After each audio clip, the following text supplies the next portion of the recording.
Is it live? Well, where's Kelly? Kelly was just here. I Oh, moved there's. myself off. Oh, you moved. I didn't know you. I didn't know you could do that. Look, look.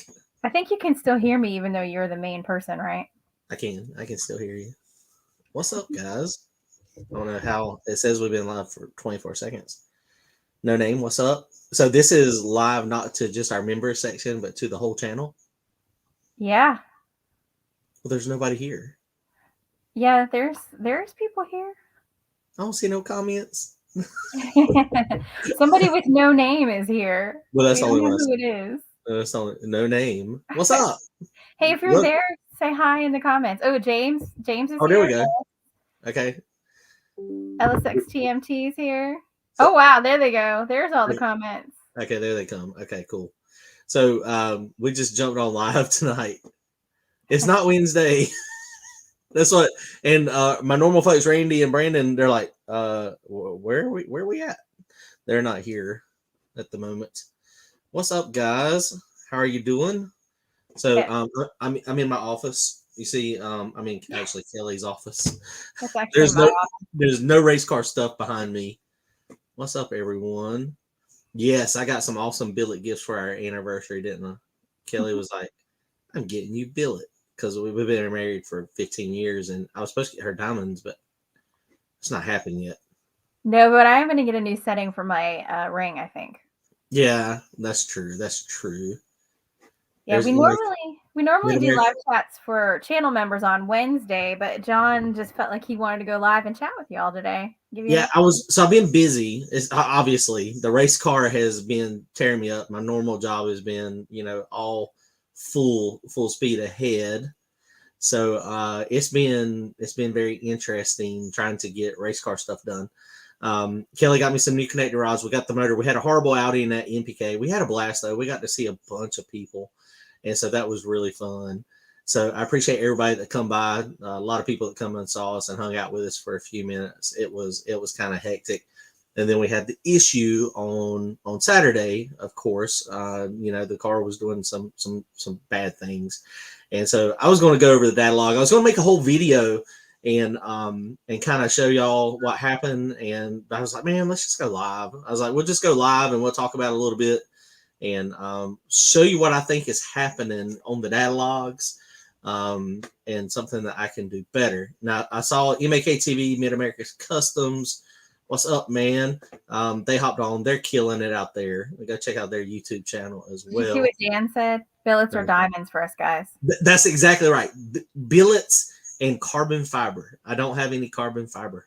I don't have anything carbon fiber on my car. Nothing. Kelly, what's the deal? Oh, I gotta get your carbon fiber now. When's your Yes. birthday? Wait a minute. Hey, definitely wants to know how Carl is. You want to give him a quick update? Yeah, Carl is good. It was real scary. Without giving out. Well, I mean, everybody saw the crash, and without giving out a ton of personal information, because I don't know if he shared it with everybody. I mean, he did get taken to the hospital, and honestly, Friday night it was looking kind of scary. The crash was very hard hit, but it come out. He come out good. He's going to have some recovery ahead of him.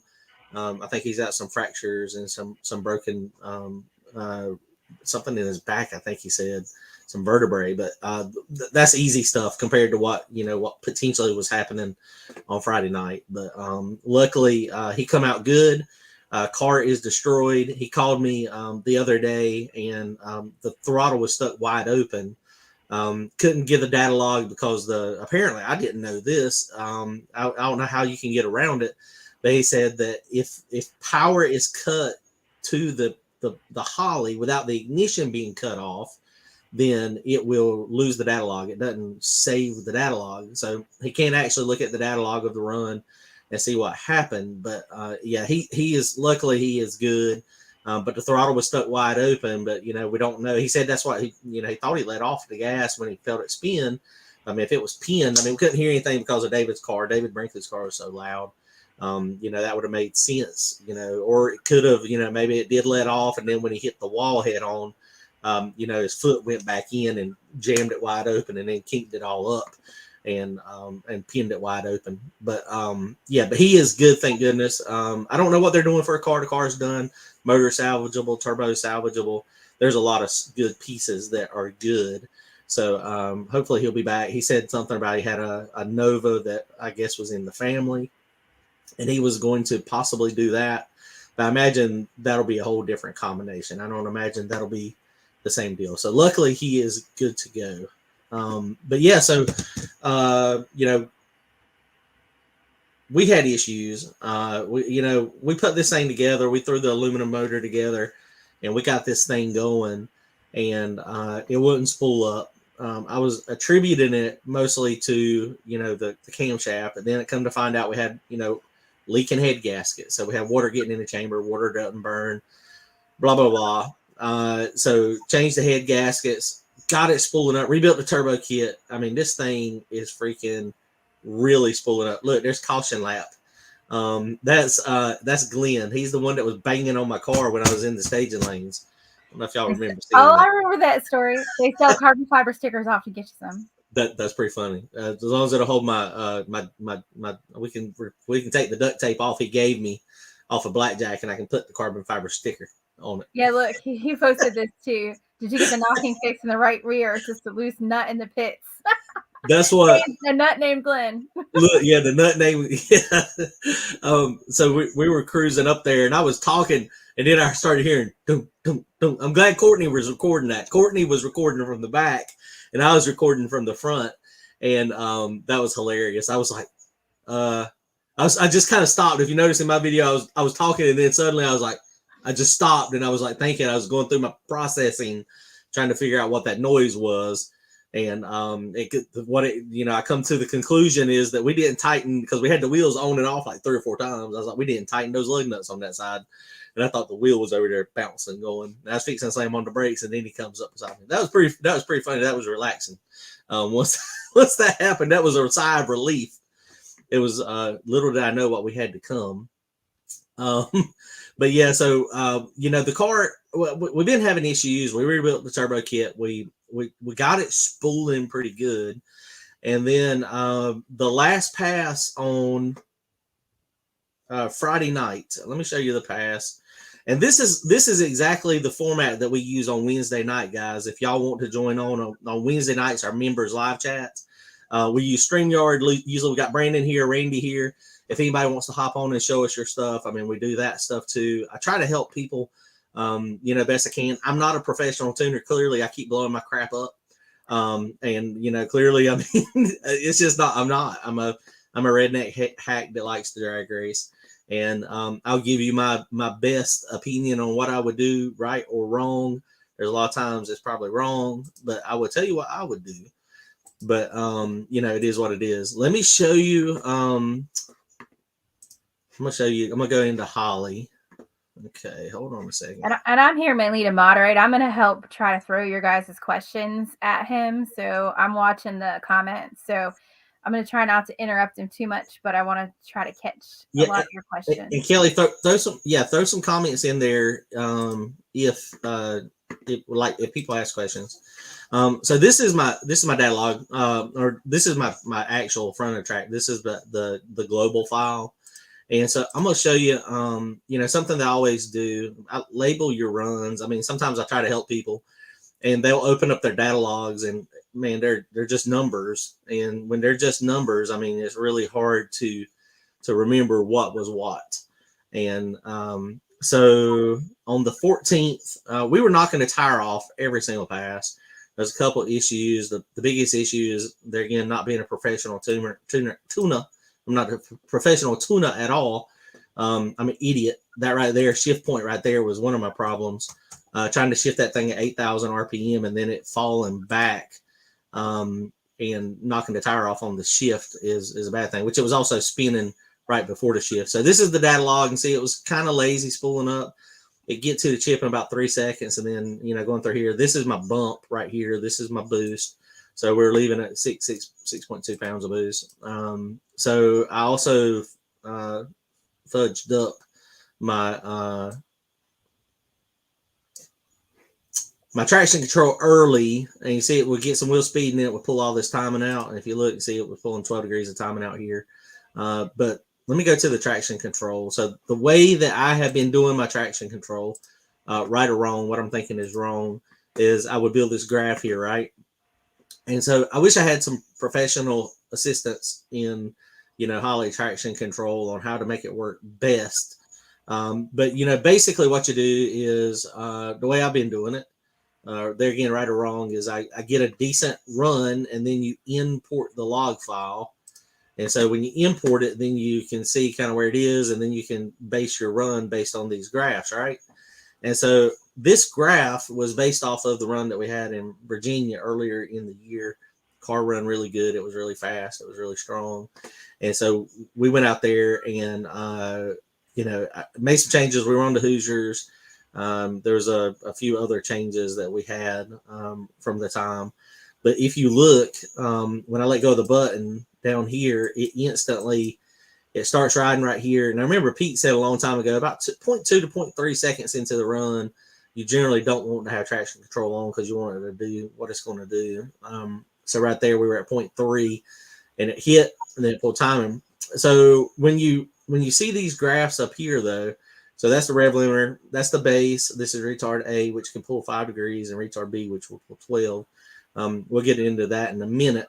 And so, as you go past that, I used to run this rev limit here real close to it. These are like 100 RPM apart.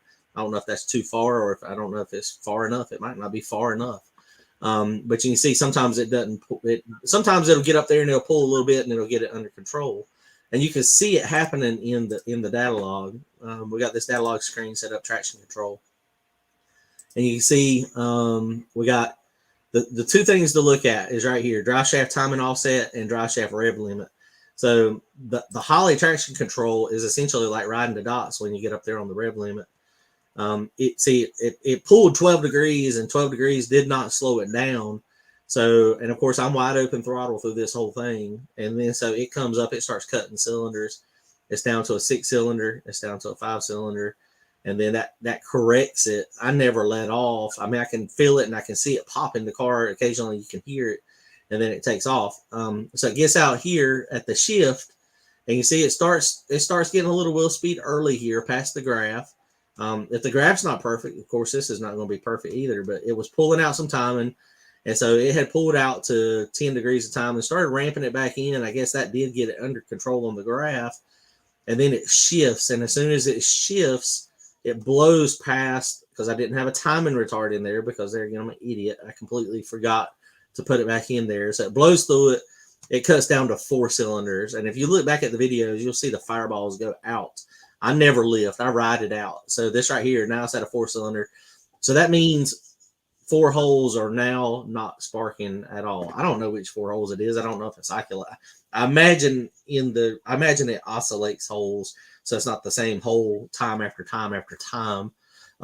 Something I don't know is if it cuts off fuel as well. That's something I don't know. I mean, as big as the fireballs are, it doesn't look like it. So not under control. Now it's starting to get under control. Still got 12 degrees timing out. Now it's down to a 6-cylinder. Boom, it gets under control, and then it does it again. It goes out there and gets past the wheel speed, and then I finally, lift and then get back in it and going out there. Car was a turtle. I mean, it was not fast at all. You can see it went 566 at a 134 6-foot, 100 miles per hour. We let off at a little bit past half track. We let off at 3.88 seconds. So it was going, but what I think is happening, every pass on Friday, we had some form of traction control on the rev limiter. I think the rev limiter is causing my issues. I also think the spacer bearings in the aluminum block is a bad idea. I think the expansion rates are not the same. The aluminum is going to grow more, and I think that we lost some clearance. And then so you put some clearance, or we gained clearance. I think it just opened up too much. So now the bearings don't have that crush fit like normal. So, and then you put on there, my stupid tail, banging the rev limiter and never letting off, just never letting off. I've got a question for you. Okay. I'm trying to. You're not giving me a chance to interrupt you. Oh, I'm sorry. Oh, okay. I don't know what to put, but Caution Lab asked if there's no self-learning in Holly if it spikes too high. No, they're not in the drive shaft curve. The drive shaft curve, the way you build the drive shaft curve is just like, so let's go. I can't show. Boy, you almost got me, Glenn. I ain't scrolling down there to the fast passes. You ain't gonna see the fast ones. I'm gonna stay up here in these slow ones. And The way you do it is all you do is you pick a good known graph and then you import it and then you build your traction control off of that. But the thing is I'm struggling with. There's a couple things I was struggling with. I was struggling with the first thing is for some reason I had in my mind. So Holly coil on plug, I was kind of, you can tell this, how much you want to do. So retard A, I was only pulling 5 degrees a time, and then retard B, I would only pull 12 degrees. So for some reason I got in my head, remember, if you're running a distributor cap, about 15 degrees a timing is about all you want to pull because you run into some rotor phase issues. And so what I was trying to do, I guess that mentality just went over. So this was what I updated into the last run on Saturday that it was going to be against you guys, and I didn't get to try it. So basically, I made retard A so that it could pull up to 10 degrees, and then retard B, I made it so that it could pull up to 20 degrees. And so, that's going to give it, and thinking about it, this Holly, you can tell it to go minus 30 degrees. I don't know at what point, pulling the timing versus, the rev limit is an issue. But what I'm going to do is my rev limiter, the rev limit graph, basically, we're going to go ahead and do it right now. Is this right here is going to go up, and I'm going to put it at like 10,000 RPM. It will never get there.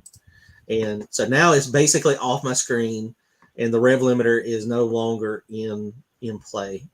And so now if the timing retards don't grab it, then it's just going to go into wheel spin. I'm going to have to lift. We're going to have to, I've gotten into the mentality of, okay, traction control is going to do its thing. Let traction control do its thing. Let traction control do its thing. And I think that is, one of my downfalls here of, not being, because, it's out there doing this thing, trying to do this thing, and I'm just letting it roll and da da da da da da da. And I just don't think that's good. I don't think that's good on it at all.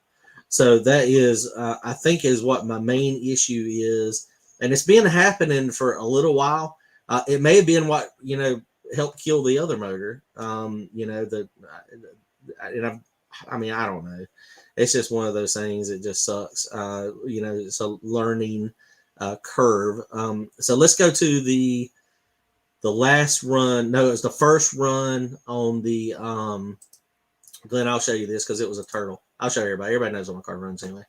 Hey, It was Billy Vance wants to know if the aluminum block was worth all the trouble. not yet. Currently, it's still being a pain in my butt. But currently, my new car is being a pain in the butt. The potential is there. The potential of the new car is to be fast. The potential of the aluminum motor is to be fast. Right now, I'm missing my old iron block in my old car. I'm not going to lie. It's just one of those things. It is. I knew we had so much success with the old car, and that's the reason I didn't want to change, and I was so hesitant to change. But I finally did change it, and I think it definitely has good potential. But right now it's not showing me nothing. I think it's user error though. Okay, so look, so this is last pass on Friday night. So there again, traction control. Go ahead, Kelly. What? Oh, I thought you said something. So this is, so I didn't modify any of these graphs at all. So that's problem number one. Is I should have been reading the data logs and been paying attention to this right here. It done it almost every pass. It would turn over a little bit and then it would spin, and then boom, rev limit. And then look at this idiot right here. It hits the first rev limit out here. The rev limiter comes on at 2.6 seconds, and it's basically on this whole time. That's 2.6. That's over a half a second of me just holding it to the floor and I can hear this bucking, and I know what it's doing, and I'm still flat-footed to the floor. So that's the traction control here. See, timing just still pulling out 12 degrees timing. So when you overlap this one with this, if you notice, let's back out just a little bit. So this is where it starts going crazy right here. If you back out in the screen, look at these. Look what this does to my oil pressure. So this right here is where my oil pressure. It's all, you see how it's kind of stable through here, pretty normal, not too bad. Doing this thing, looking good, not terrible at all. But then this bump right here, where traction control starts grabbing it, you see my oil pressure starting to fluctuate here. And I saw this on Friday night, and I was like, hopefully that's nothing. And so I think that's where it actually started spinning the main bearing. We started losing the main bearing right here at this point. So when we go to our first pass on Saturday, there again, it wasn't a rocket, but I made a full pass for the most part. You see, it was a little lazier spooling up here. I mean, it took 3 seconds or so, but look at the oil pressure. This right here, jaggedness. Honestly, I probably shouldn't have never made the next run. I saw that, and the oil was heavily contaminated with methanol. I knew it was heavily contaminated with methanol. I didn't have any more oil. I could have probably found some more oil. But I didn't have any at the track because I'd used it all. And so I was like, okay, well, we turned on we plugged it up, we turned on the heater in the pan, and we were trying to, help get the oil hot enough so that it would be fine. Somebody else. Leanna says the Turbo John car has to be rough around the edges. No, that's true. That's exactly right. They expect nothing any different. I expect nothing any different. So this pass here, this was the first pass. You can see what it ran. I went 136, 60 foot. This was a pass. Brian was broke, so I had to buy 513 at 147. So that mile per hour was not super at all. But look what the oil pressure did. I mean, the oil pressure was like terrible down here. This thing was, and I felt it. It didn't feel like it was lugging, but it didn't feel like it was really gaining any RPM. See, I short shifted it to 7,200, so I didn't get really much fallback on RPM. But we did make some good boost out there. I made 40 pounds of boost almost, and I mean, generally 40 pounds of boost with old cars running about 4 or 5 miles per hour faster than that at least. So this time it was not. And so I was like, oh, that's not good. We might be into some issues. And this right here, I was pretty confident we were having some issues. But I was hoping, you know how it is. You're hoping and praying. You start seeing stuff and you're like, this is maybe a problem. And then you're like, okay, well, you start trying to explain it off to yourself on what it potentially could be. And so I was attributing it to contamination in the oil and that it was not a problem yet. And so however, of course, it turned out to be a problem. So when you go into trying to do the burnout, I'll show you a couple things on this one. Second round, this is when we had Glenn and them.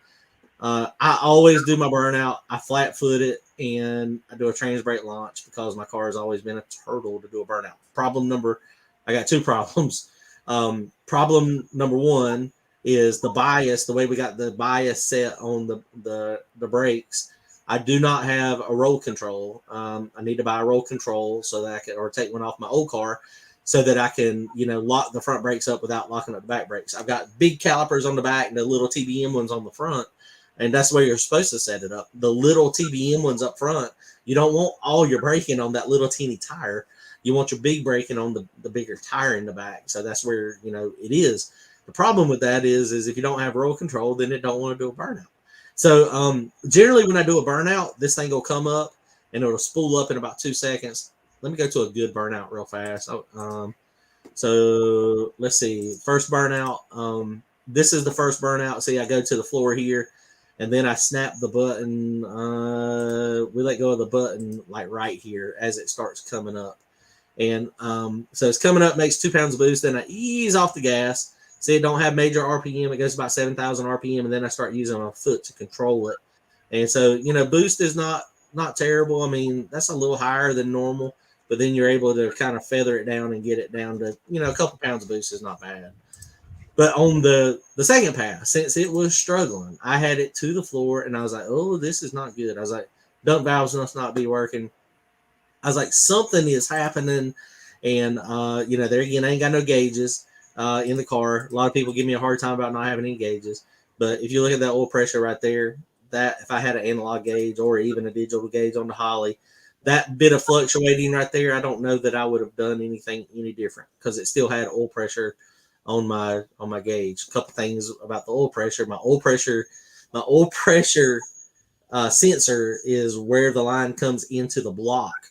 So this is a priority main block. So it comes in, goes down through the mains, and then goes up the front of the block, and then feeds the camshaft tunnel, or not the camshaft tunnel, the lifter bores.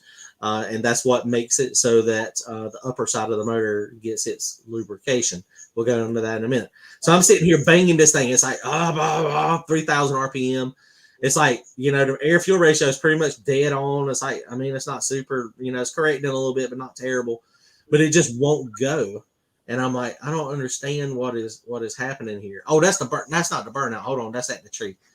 That's when I bumped in and it wouldn't go, it wouldn't spool up. And then I just, let off and roll forward so the tree could come down. In hindsight, I probably should have just sat there and got timed out.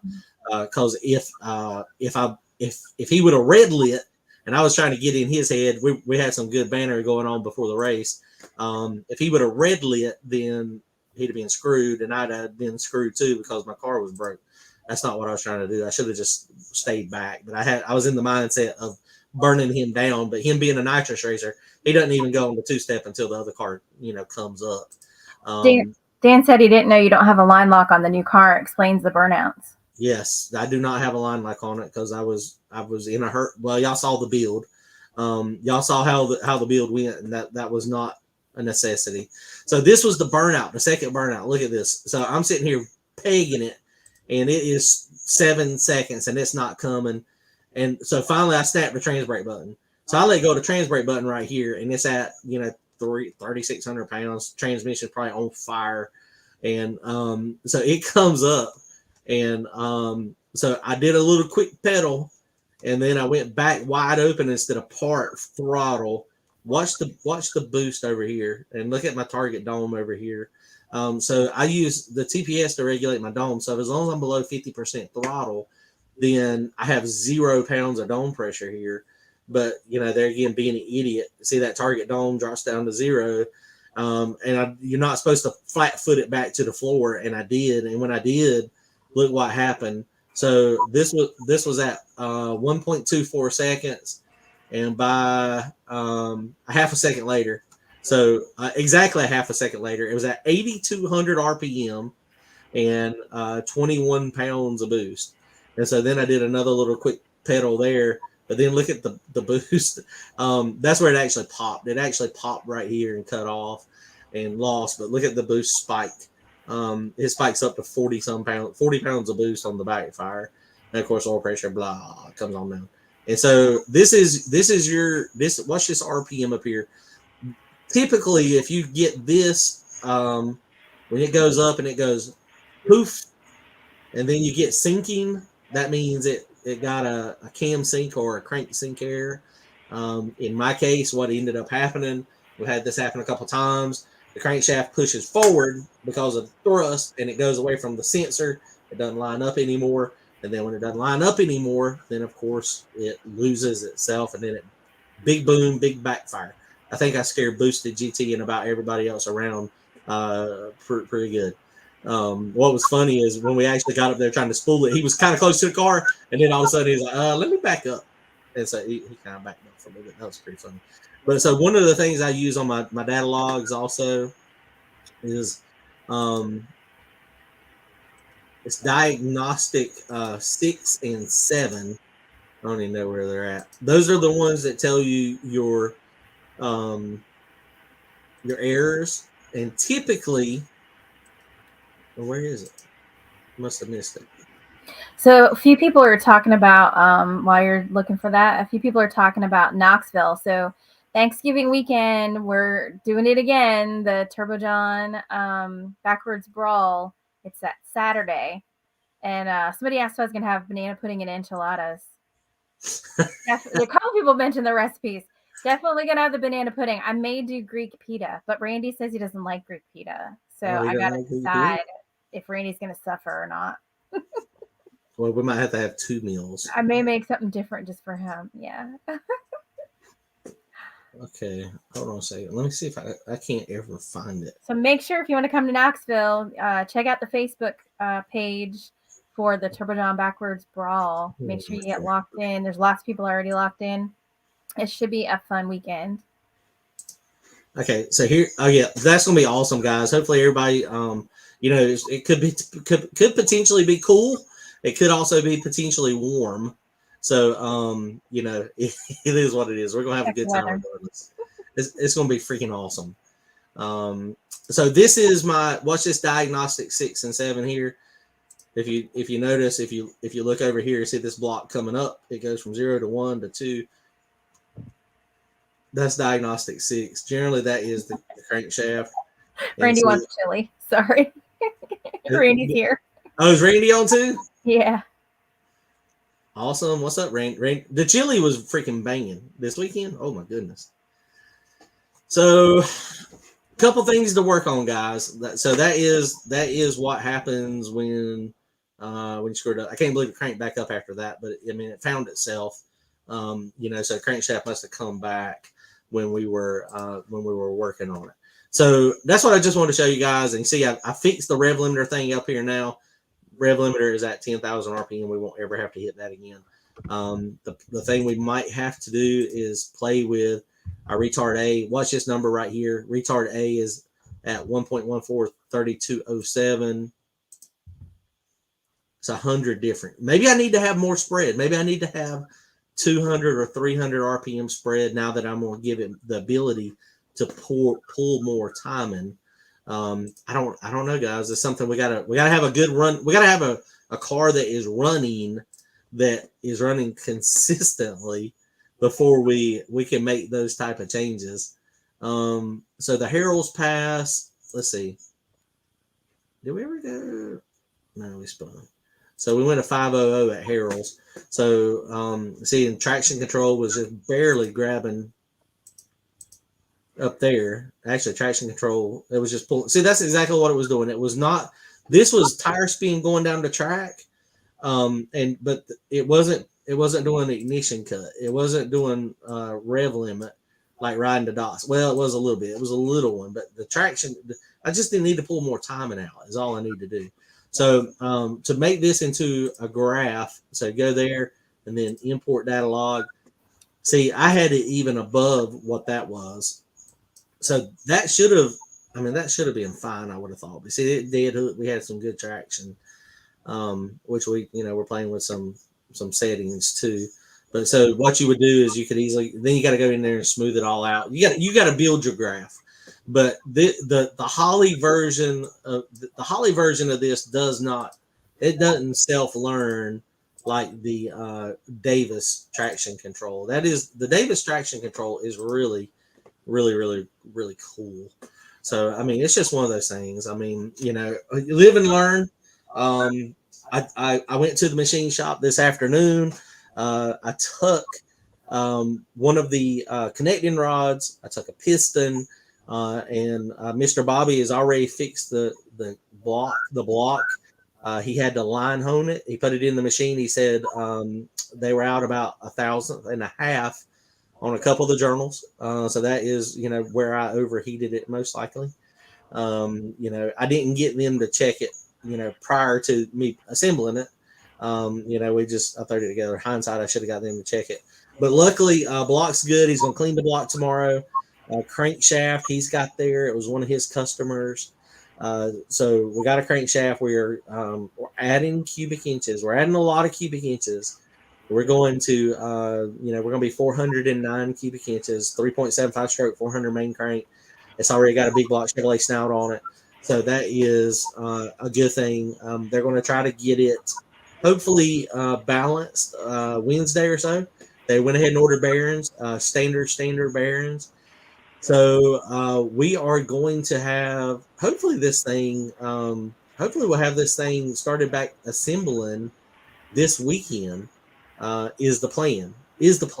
So I mean, we'll see how it works out. Today, y'all going to see a video on this channel probably tomorrow on how to change an oil cooler on a motorhome. If y'all are not into that, don't watch it. Hey, I just put a question up on the screen. Okay. Not to get off topic, but is the Tin Soldiers unequal length 4-link setup going in the car this winter? Absolutely. It may go on there before then. I've just got to I've got to get the car. I've got, since I can only get one bolt hole on each, and then it's got the ability to swivel, right? It can swivel, so you got one bolt hole, so it can do this, right? So I've got to make sure that these things are at the same angle, so that one is not a quarter inch or eighth of an inch higher than the other. But yes, and Jason and those guys, Tin Soldiers race cars, man, those things are awesome, and they are killing it with Charlie Brown, man. Charlie Brown is fast. If y'all hadn't seen their channel too, go check out their channel, and that way you can see what they're doing. They're killing it, man. They're some good dudes. They were like, dude, just bring it to us. We can do it easily. And I was like, man, y'all a little ways away. But it might be something if I don't feel comfortable, because Jason was like, man, just weld them in, you'll be fine. And it's just one of those things. I'm a little nervous. I want to make sure that I can put them in and then measure, put them in, measure, put them in, measure, and then weld. I don't want to do like I normally do, put it in, weld it, and then notice it's a quarter inch off. That's what normally happens. Do you anticipate converter issues with the increased cubic inches? I don't think so. I am going to go ahead and change the stator and put the other stator in it, the radial prep stator, since this, actually I may not do that, because we're going to be back at the track racing.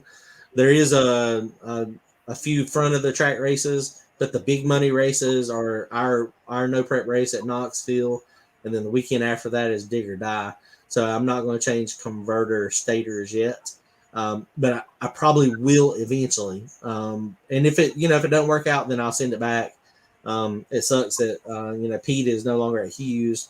That's who I've always been using. I mean, I'm sure the other guys at Hughes can hook me up. I don't have the money at the time to go to follow Pete over to Circle D. He went to Circle D, and he's just freaking amazing with looking at that stuff. So static compression ratio is really not going to be 12-1. It's really going to be 12.9-1. Dan, if I use the 41,000 gasket, it's 12.9, and I think if I use a 60,000 gasket, it is I think 12.5. So we're gonna have some compression. Them domes, I ain't never run one like that. Randy's has got a lot of compression. So I don't know how it's going to work out. It may not work out. I may end up, this may be a temporary thing, and I might end up having to cut the domes off of the pistons and make them flat tops, because the flat tops, they are definitely one of those things that's it would probably be a little bit better, but it's going to be interesting. I am going to get the other camshaft I'm getting. It's 112 lobe separation, 264, 268, like almost 700 lift on both of them. So it'll be, this camshaft that I got now will probably sound ridiculous, but the 109 lobe separation is it's a little close. So I don't know. Said he watched the septic tank video. Yeah. The oil cooler wasn't bad. It's just dirty. Once you realize you're getting dirty and you're just getting oily, that's why Kelly had to come pick me up, because I took it over to Brian's. I wanted some professional assistance. He's done it before. I ain't never done it. I was like, man, I want to take it over there just in case I have an issue. But luckily it wasn't terrible. All we're doing now is we're trying to get the oil out of the cooling system, which right now I run it today with some Cascade in it, and that got a lot. So tomorrow we're going to flush it some more. We got a couple more times to flush it. So, it's just one of those things. It's all the fun stuff that goes along. Like, it's not the race car, but in order to race, you got to have, the truck or the RV, and you got to do work on that stuff too, Well, and that's, and it sucks. I mean, it's just one of those things. I say all the time, everything we own is junk. It's just one of those things, man, that, in order to race, I mean, we do stuff as budget possible as we can. And that's the way I've always done it, Kelly. I mean, ever since I'm, hooked Kelly in without a race car, and then got her dating me pretty good, and then got a race car. It's always been budget oriented though, right? It has. I mean, I've always, and a lot of people, they talk crap about, okay, well, you got to get permission from your wife.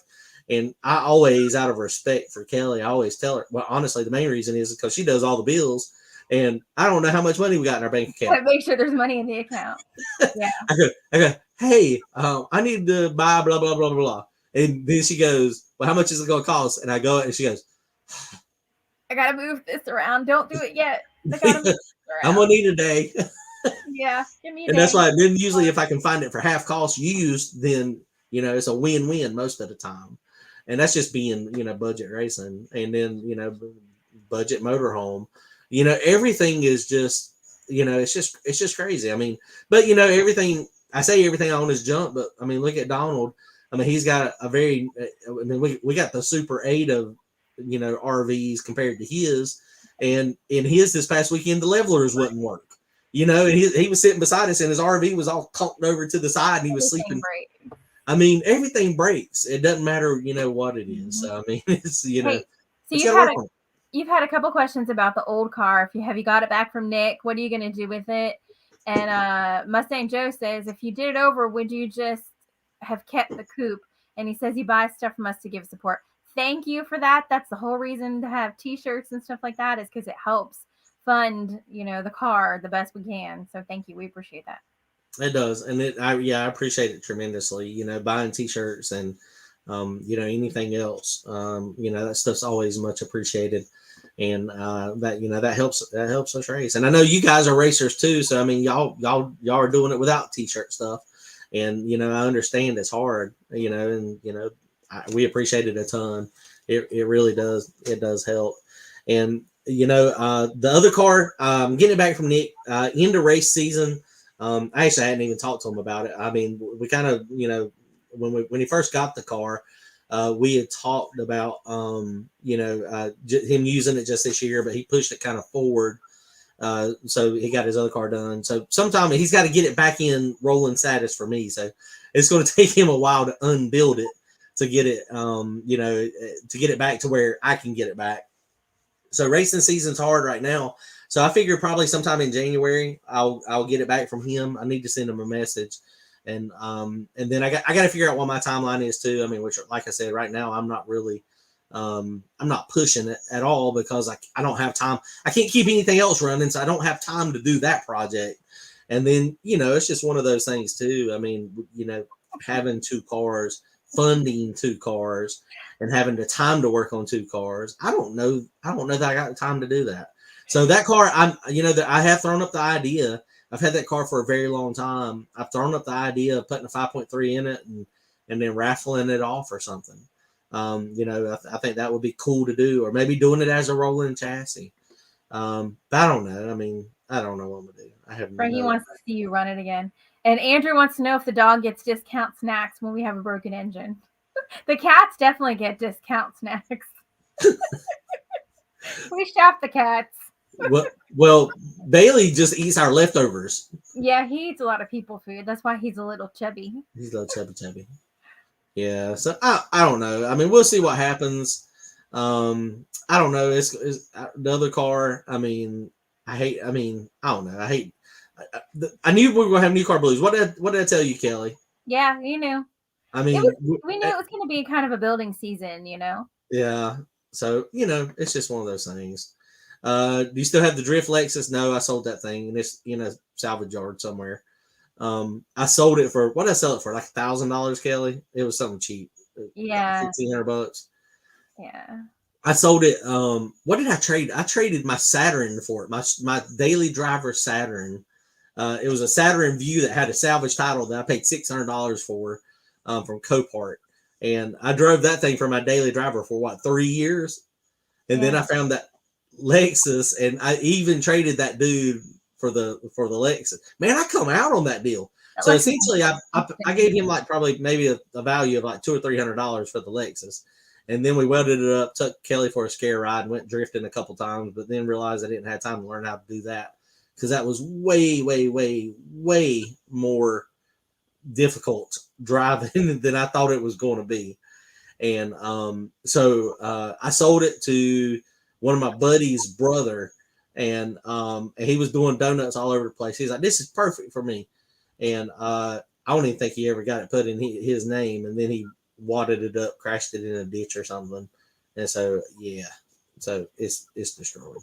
Squirrel Yeah, Chronicles says if he wins the 600 million, he'll buy you a new Pro Mod.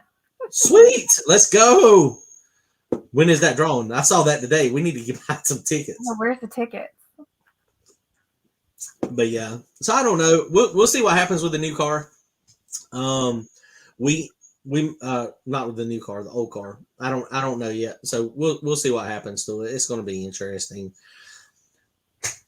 Kelly, what you got? We still got a few connecting rods. Actually, we got like 9 left. We had 2 sets of connecting rods. So the old set of GRPs I took out a year and a half ago that I was keeping for a spare in case I broke an MGP. Which if I wouldn't have destroyed the crankshaft, I did destroy 2 rods. I would have took 2 rods out of that set, and we'd still have a running motor. But since the crankshaft's messed up, we can't use a 6200 rod anymore. Big M, you're right. Maybe a spare chassis. That's definitely a good point too. Randy's he's making a comeback on his. He's waiting on parts and pieces.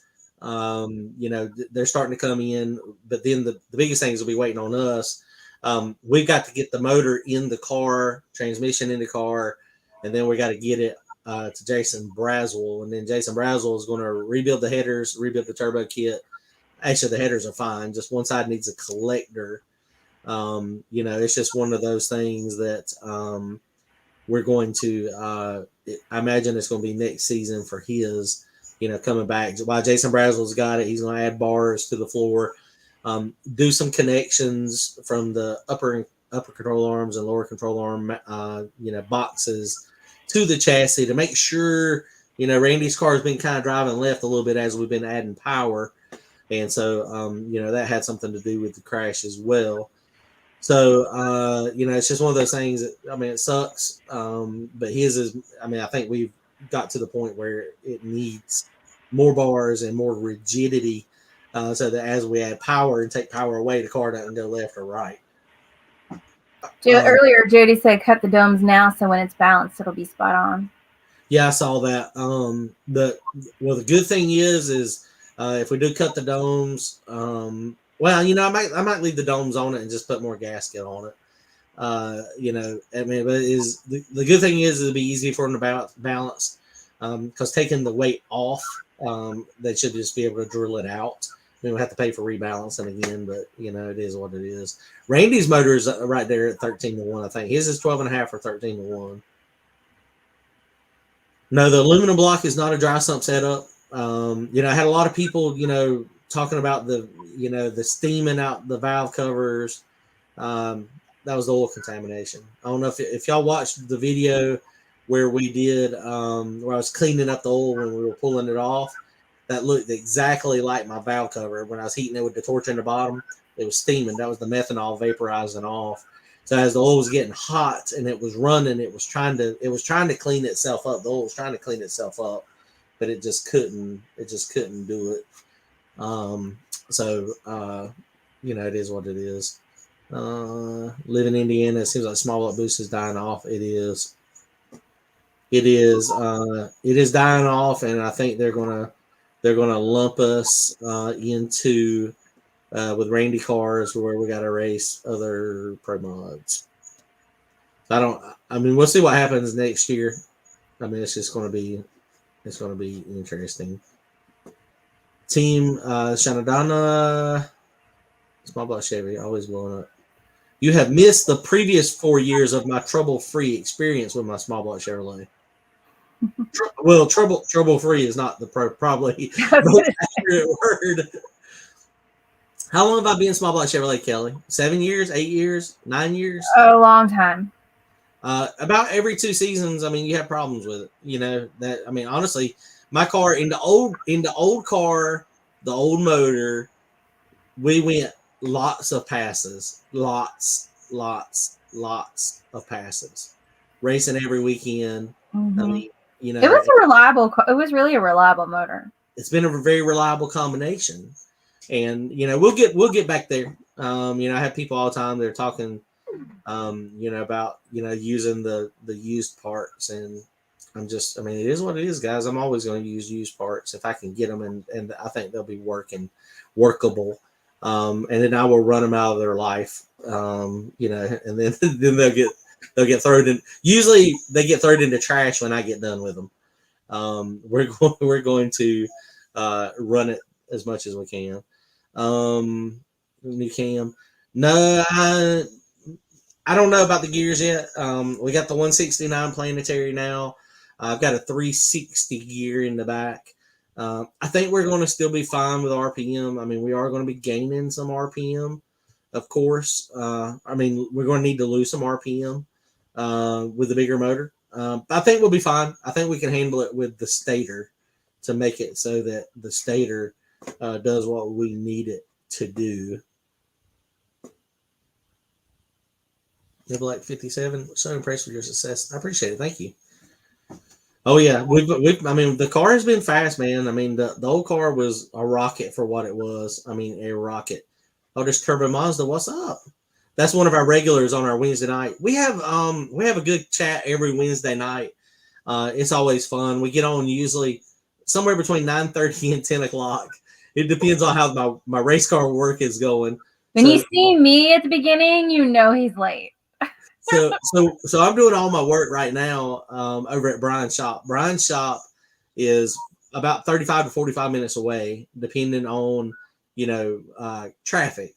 And so it depends on where I'm at in my build process. Wednesday nights, I try not to go over there, but the last like 3 or 4 weeks, I've been going over there every Wednesday night because I've had to work on the race car. No, clarification. You've been going over there every night. Every night. Yeah, that's true. It's pretty bad. I mean, trying to get it back together and to build, and that whole, I mean, rebuilding the turbo kit was a nightmare. That took 3 times as long as what I thought it was going to. So I missed a lot of family time, and working, getting up at 7 o'clock, working all day, and then changing clothes, going to work on the race car all night. Get done working on the race car, come home, take a shower, tell Kelly, hey, and then we sit beside each other while I'm editing YouTube videos of what we were doing. Go to bed at 2 o'clock and get up at 7. It's hard, man. That is, I'm going to have to kind of come to a more even balance on that because it's kind of getting overwhelming, trying to push. We do have the big race. Racing is a hobby. It's a hobby for us. It's not my life. I mean, I don't depend on racing. If I did, we would be all eating dog food by now because we ain't make it. But to be fair, like that, it goes in spurts, right? Like everything's fine for a while and you're home a lot, but then the car breaks and you got to go get it fixed. And since we don't have a place for you to work on it here at the house, you have to go get it ready. I mean, it's not like it's 100% all the time, but no, that's right. So, it's just, I gotta just miss you. I know. It was nice. It was a nice weekend this weekend, hanging out. We went to the state. We went to the state fair, and then, we went and done some date night stuff. Went to a nice restaurant on Saturday, and then yesterday I went and started working on the RV dirty. So Ramonza says Kelly's the best. She keeps things going. She does. She's awesome. She's very supportive. I'm so lucky. She doesn't really like racing a ton, but she is so supportive and letting me do what I need to do, and she helps me a ton with the YouTube stuff. So I couldn't do it without her. And one thing I don't get to say a whole lot, and I've had we've had some comments on your videos about this, that it seems like I support you, but what do you do to support me? I got to tell you guys, 10 years ago, when I was overwhelmed with stress and had a really toxic work environment, John supported me to quit my 6-figure-a-year job and start my own business. And he was there for me and let me do my thing. And now it's his turn. So, it's give or take. Like we both have our moments. So I'm happy to support him now. So, hey, Mike wants to know, what advice would you give to someone trying to do everything themselves, like yourself, engine building, fabrication, etc.? Man, it's really tough. I mean, just have fun doing it. Don't ever let it become a job. I learned how to do it. The whole reason I started working on my own stuff is because I quickly realized that I couldn't afford to pay the mechanics to do it. And I mean, it was just expensive to pay people to do stuff. And I've always had I've always 100% had the mentality of if somebody else is doing it, I can do it too. And no matter what it is, it doesn't matter what it is, makes no difference. If somebody else can do it, I can figure it out and I can make it happen too. And so, I mean, just doing it and then just I mean, expect everything to break. And the end goal for me has never been like going to the racetrack and just actually, winning races. I mean, that's a good sidebar, but that's not the whole journey of a race car. I mean, going to the track and being successful is like the icing on the cake, I guess I should say, as most people say. But working on the car is, making it, figuring out how to make it work and make it, where you can do it in your means is fun. If it ever becomes not fun, then you're not going to do it. I mean, you shouldn't, because it's never, unless it's your job and then it's your daily, Monday through Friday, then you have to deal with it. Oh, excuse me. Hey, Team Shinoda looks like he joined the channel, so he's going to be on our Wednesday chat. It says Clockworks Motorsports. Oh, cool deal, man. Thank you. I appreciate it. Welcome to the channel.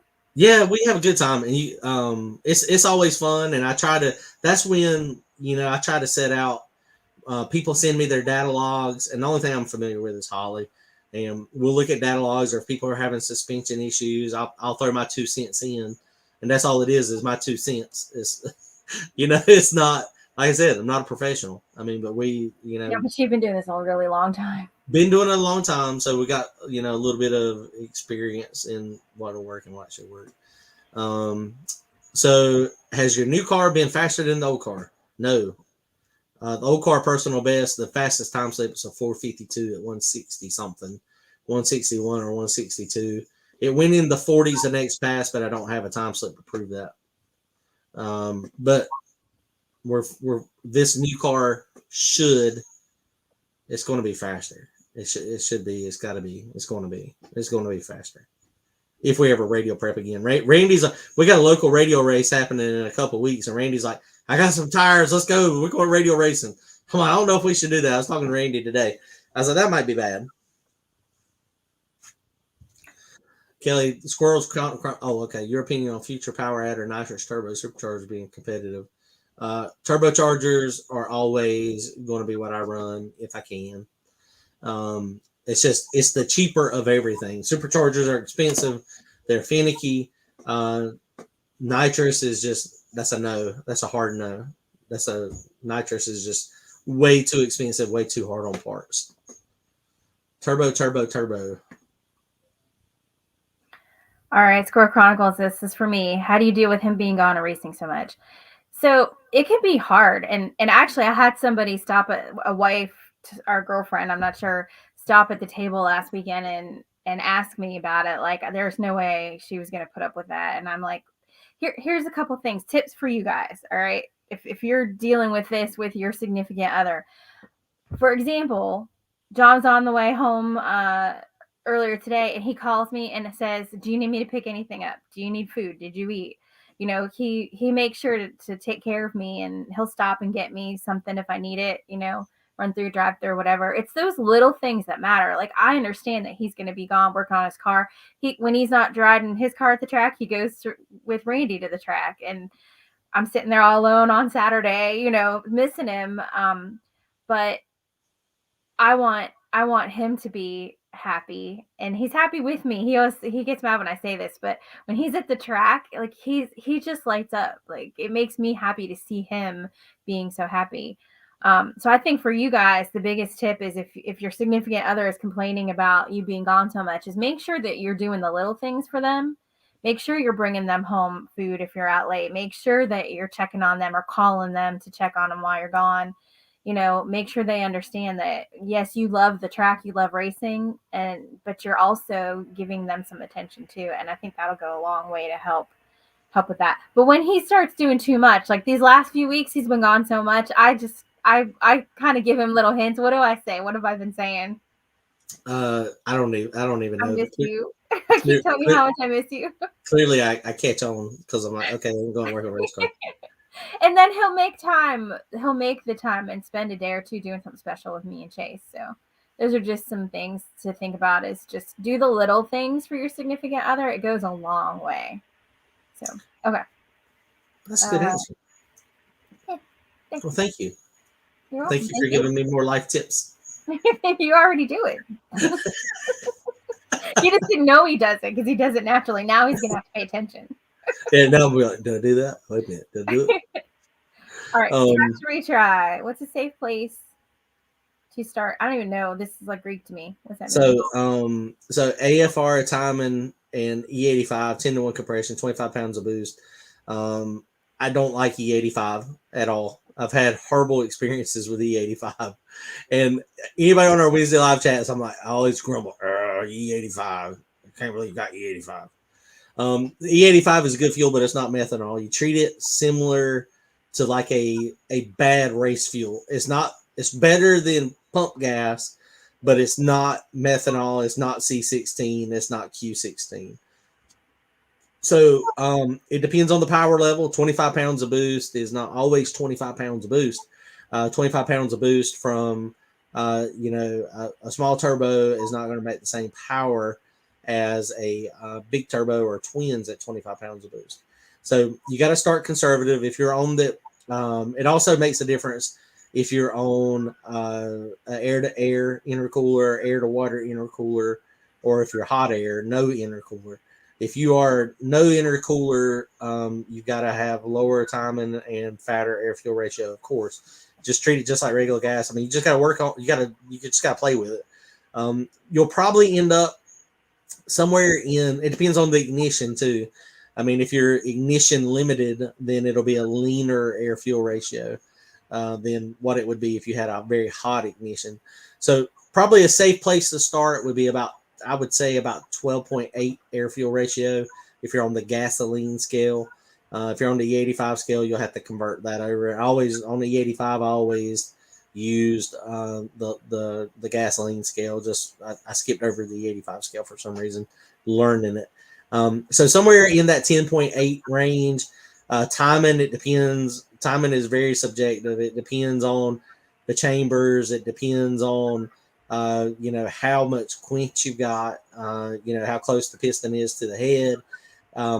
All that stuff makes it time insensitive. So I would start off in the teens somewhere, but you're probably going to end up in the mid 20s, most likely. So 10.8, mid 20s, starting off 10.8 and like probably 16 or 18 degrees of timing, and then going up from there. But you got to read plugs. Squirrel Chronicles. How does my son handle it? He does not care about racing at all. None, zero, nada. He comes with us to help us film some when he can, and he's just not interested in it. So we don't force him to do it.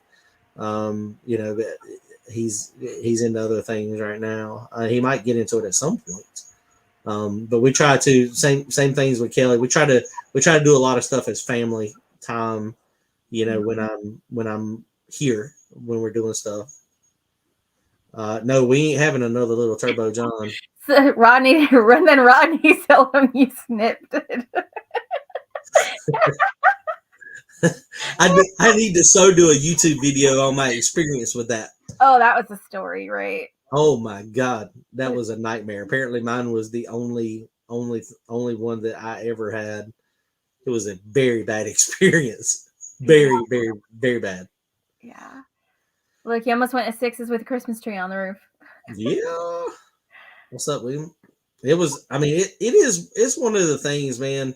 The car. I think we could have gotten a 6 second slip last year, but we had that mistake where we didn't dump our drain on the last pass.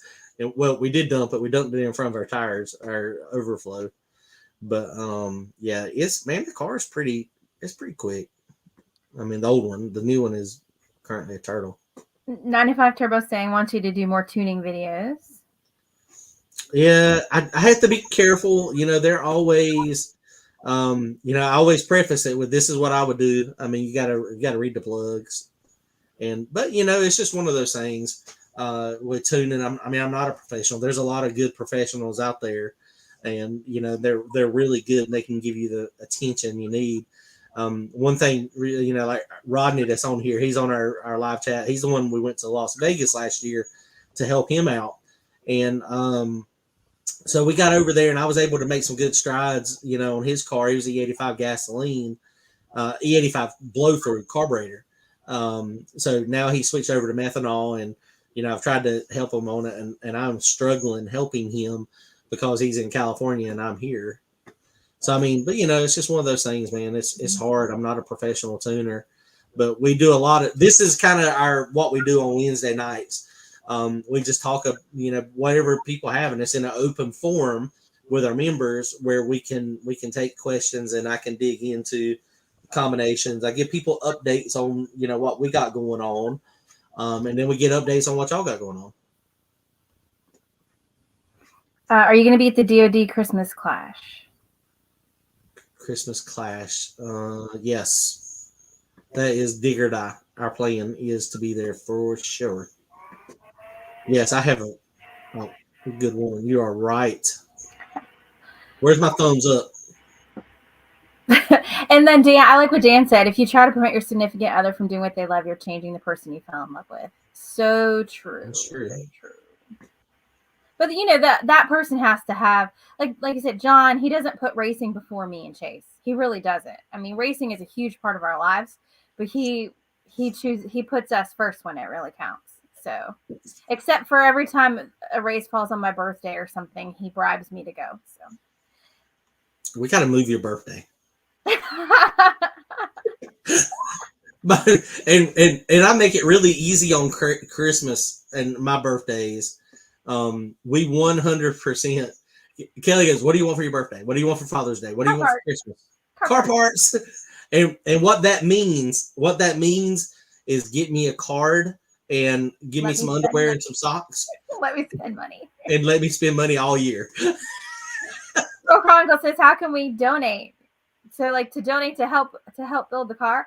Well, there are at the bottom of your chat. There are super thanks and super chats. You guys can put money into that. You can buy stuff from the website or from the merch shelf on the YouTube channel. Buy stuff from us at the track. Anything, watching the videos, even watching the videos helps. That's it. That pushes the algorithm and makes people watch it. Share the videos. Ask other people to subscribe. Help us get the word out. All of that helps us because all of the money that John earns from the merch and the channel and all that stuff goes right back into the car. 100%. So the more we can raise, the faster he'll go. Let's put it that way. And I've got realistically, with my work, I've got 22 years in now. So we have to we've been doing YouTube now. Is this our fourth year or third year? I think it's third year. Yeah, third year or fourth year. So it's growing good, but we have to be careful because, my retirement and my pension is very valuable. So YouTube is not going to ever be anything, in the near future that I'm doing every day. It's not going to be my daily job for at least 7 or 8 years. But then, our game plan, giving y'all a thought process, that's a long time from now. And it may not work out because, I'm already 48 years old. I'll be 55 years old. I might be struggling to move at 55. I am losing some weight, though. Kelly's got me on a diet. Trying to get healthier. So hopefully at 55, it'll be not that bad. But, when I get 55, I may be, wanting to, we may be traveling the whole country in a motorhome, doing racing stuff. Kelly can go do stuff and we can go to other shops and see people and go drag racing up north in the summertime. We could chase that cool air. Man, I want to go to the Midwest. I want to go. I've never been to California. I want to go tour around, stop at different tracks, do different sightseeing on the way. That'll be fun. And towing a piece of crap Mustang with us. Could you ever see branching out to something that isn't a V8? Absolutely. I got behind. Kelly, guess what kind of car I got behind today? What? What car did I tell you the other day I was looking for? Remember, I've been hinting at doing it for like a couple years. What are they called? I see it in my head, but I can't think of the name. A Mini Cooper. Yeah, a Mini Cooper. I want to do a Mini Cooper so bad I can't stand it. Gut it, full roll cage. This one today, I was eyeballing it, son, the whole way. I mean, it was perfect. I want to do a Mini Cooper, and if I did a Mini Cooper, then it may have I think it might have a Honda K24 in it, a boosted K24. Or I mean, I could put an aluminum LS swap in it and make a gazillion power. But yeah, we've been thinking about it. Paul, you're right. Kelly is a freaking awesome woman. Oh, thank you. She's awesome. Joe says, "Come on, people, hit the big thumb up button." Oh That yeah, helps us in the algorithm a lot. and And that's I am so glad. A couple things. Kelly, she's been trying to talk me into doing YouTube a long time ago, and I mean, clearly I love blabbering my mouth. I didn't realize that I love blabbering my mouth so much, but clearly Kelly realized it, and so she was able to convince me to start a YouTube channel, and it was awesome. I'm glad she did. It's a lot of work. It's a lot of effort. A lot of people don't realize how much effort it goes into, even with the editing just on your iPhone, just the time it takes. But luckily, I've met some very awesome people. Helping with the car. I've got some very consistent friends, and I met a bunch of people. Racing is an awesome hobby, but YouTube has broadened it out to where I've even met more people that have become really good friends that help with the race car almost every time we're at the track. And, yeah, it's just one of those things that wouldn't happen without a YouTube channel. And so it's YouTube is great, man. It is awesome. I catch and I knew I was going to catch a lot of slack. It's one of those things with my budget style and the way I quickly and haphazardly do things. It's just one of those things that wire nuts. yeah, I mean, well, and I do think I get comments all the time about people, they're like, you should build a new motor. A new motor is very expensive. I don't know if y'all priced any lately, but they are very expensive if you buy all new parts. And so it's never going to happen. I had, people, and I take their opinion. I mean, their opinions are great. And, but if I was to do what a lot of people wanted me to do, I mean, I would never race. I would be constantly in a 3 or 4 year build.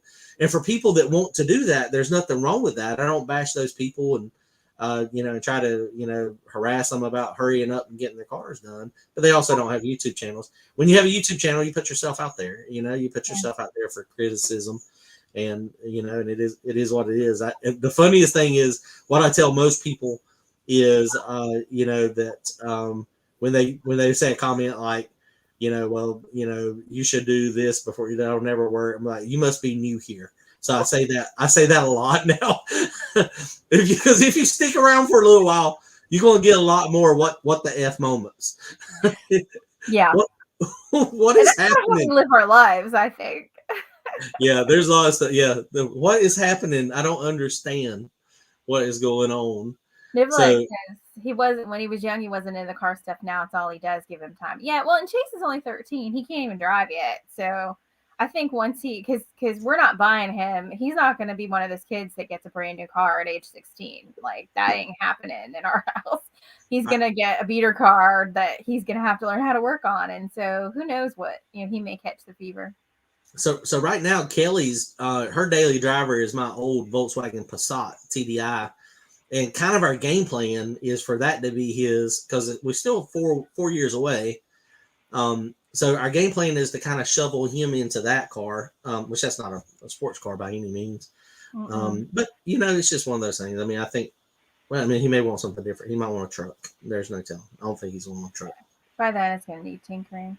Which actually, when I mentioned something to him the other day about driving, he looked at me like I was stupid. I mean, like, do kids even want license at now at 16? A lot of them don't. A lot of my friends' kids don't want their license at 16. They just are happy to be shuttled around. I'm thinking, I was talking to somebody about that the other my day. errands. I think the difference is the internet.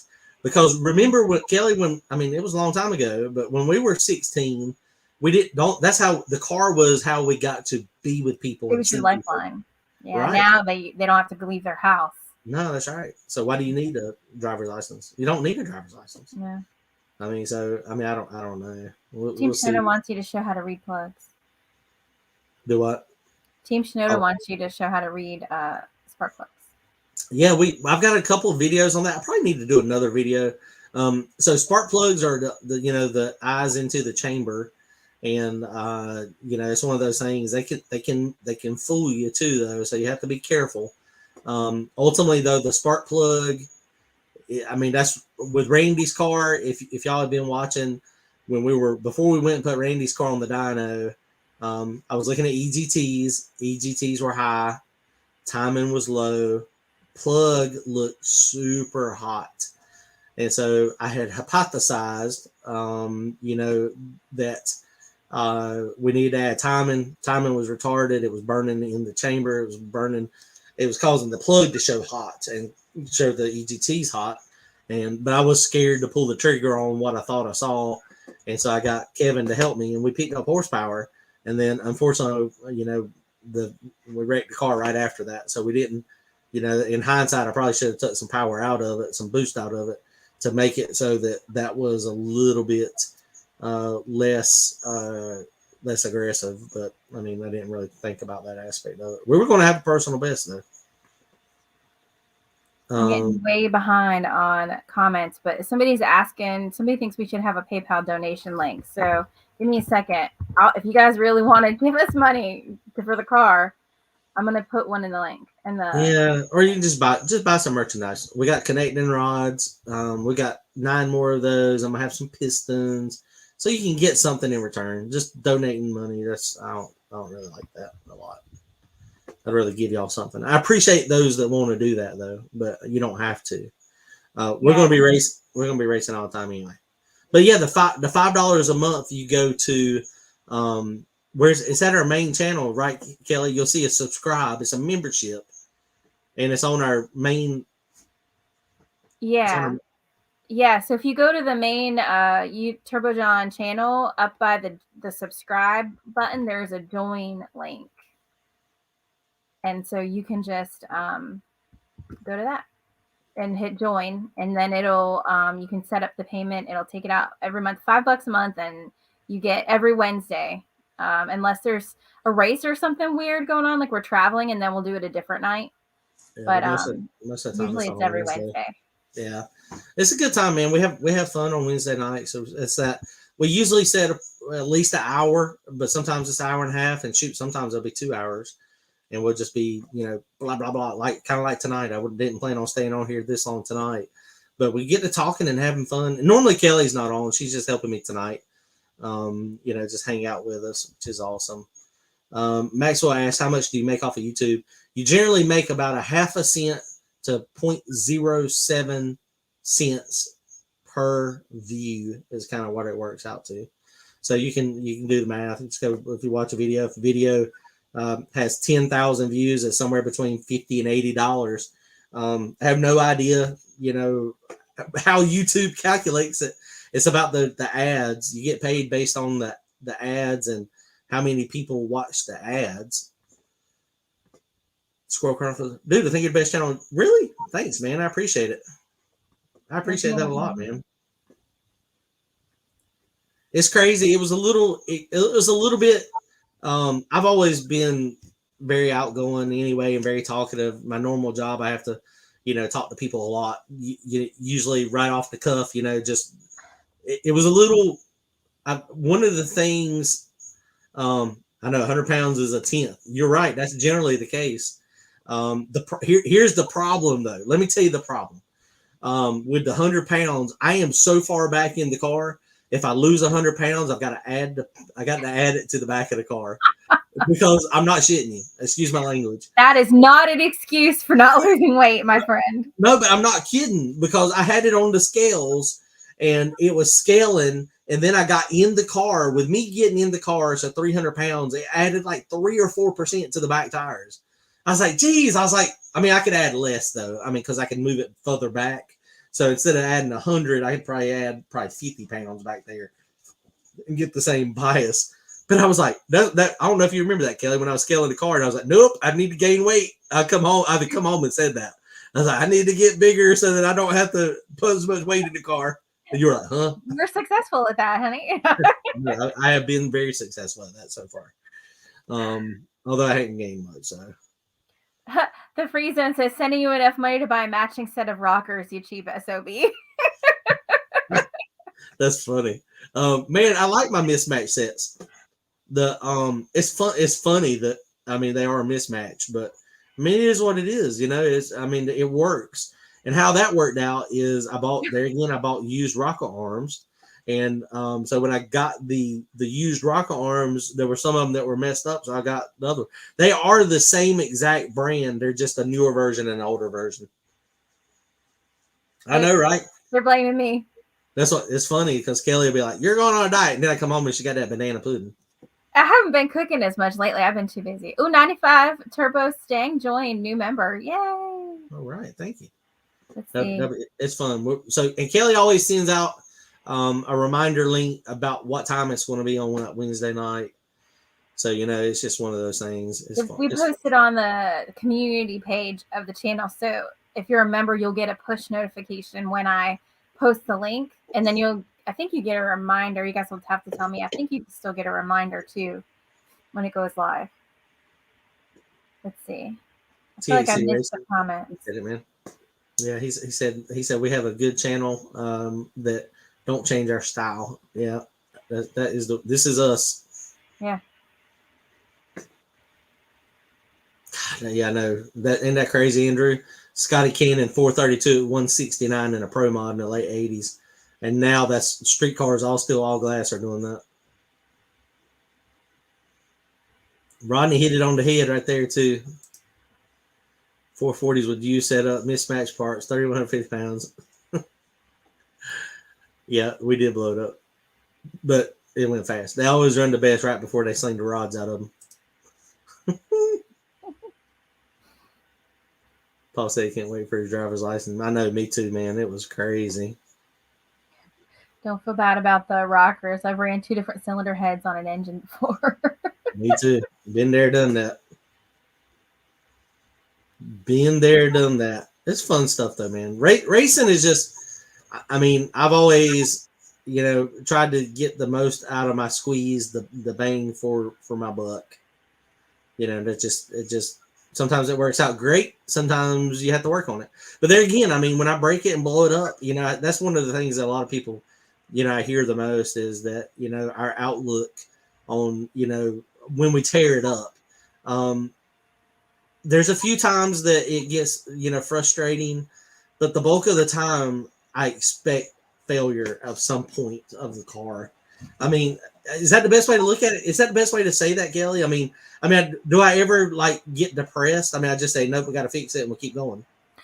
No, I think that part of what you love about racing is the challenge of fixing the car, you know, or because even when it's running well, you're always making it go faster. And it's that process of figuring it out and trying different things. Even when they fail, you don't, maybe I think 2 times since in all the years. So what, 17 years we've known each other.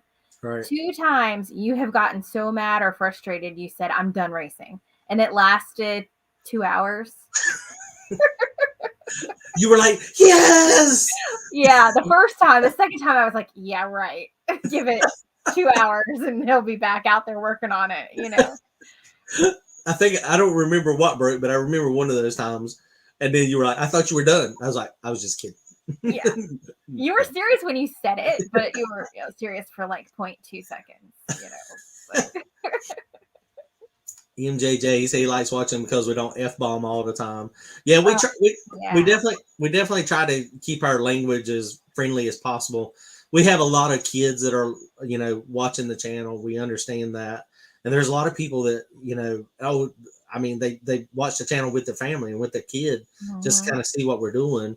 So, you know, we definitely try to do that. I do have to, sometimes I get a little emotional when I'm at the track and some more curse words will come out than what I expect.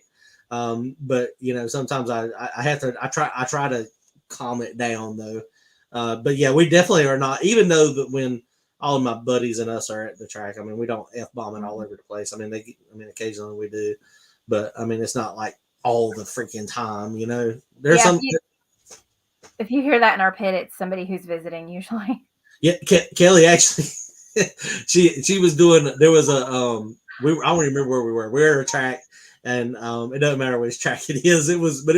We were at a track and somebody had lost or won, and Randy was doing a video with a parachute, and we were having a very spirited conversation.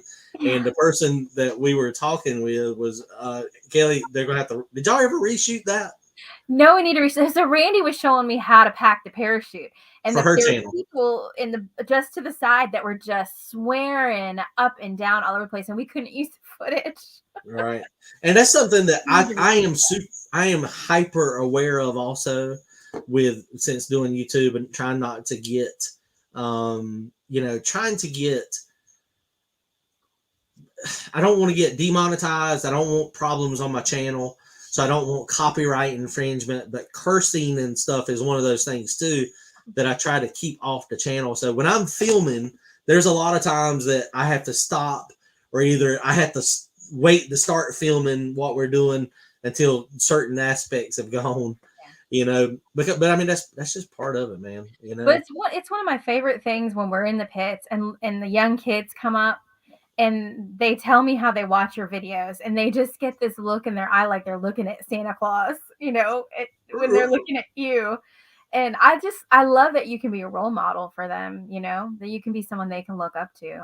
I love it. And you always make time. You always stop what you're doing to make time for them, unless you're about to like go race or something. And that, I think that's something a lot of other YouTubers, racers don't do. And it's one of the things too, with I don't know, just the whole, like I was saying, it took me a little while to get used to, people coming up to us and knowing our whole life, because we put it out there. I mean, when you do this, when you put a YouTube channel out there, you put it out there, and people watch it and they look at it, and they become your friends, but you don't know them. And so, it was odd for me at first getting over that. People coming up and understanding, they already know about my car. They already know that I blew it up 2 days ago and I thrashed all night to get it back together. And so, but now my mentality is completely different.